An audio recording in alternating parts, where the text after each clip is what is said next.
বন্ধুগণ, শুভেচ্ছা নেবেন। আজকে আবার কয়েকজন আসছে, তাদেরকে নিয়ে আসলাম সেই ঝর্ণাতে, যার নামকরণ করা হয়েছে সবুজ ঝর্ণা। কারণ পাহাড়ের দুপাশে শুধু সবুজ আর সবুজ ঘেরা, তাই সেই নাম অনুসারে রাখা হয়েছে সবুজ ঝর্ণা। এই ঝর্ণা আগে থেকে ছিল, কিন্তু আজ পর্যন্ত কেউ এই ঝর্ণা ভিডিও করে বা ধারণ করে কেউ পোস্ট করে নাই। প্রথমবারের মতো আমি সেদিন প্রথম সেই ভিডিও ধারণ করে পোস্ট করেছি। তারপর থেকে লোক আসার আগমন ঘটেছে এই ঝর্ণাতে।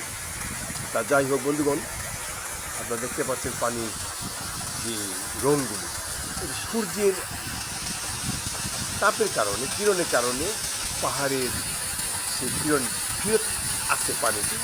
সেটা একটি চমৎকার কালার হয়, যেগুলি অনেক সময় বেগুনি কালার, নীলচা, লালচা ভাব রূপদান করে। পাথরের কালারগুলো দেখেন আপনারা, খুবই চমৎকার সেই দৃশ্যগুলি।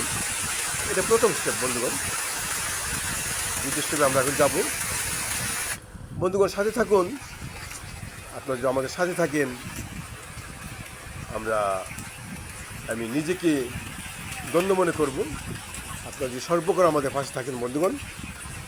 বন্ধুগণ, আমার একটি পেজ আছে, নাম হচ্ছে সবুজ প্রোডাকশন, এবং আমার একটি ইউটিউব চ্যানেল আছে, সেটির নাম হচ্ছে সবুজ প্রোডাকশন। আশা করি আপনারা দেখবেন।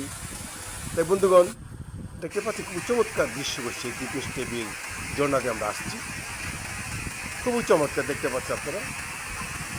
তাই বন্ধুগণ, আজ আর নই, আবার দেখা হবে ভালো করে একটি জায়গায়। তাই আজ এখানে রাখি।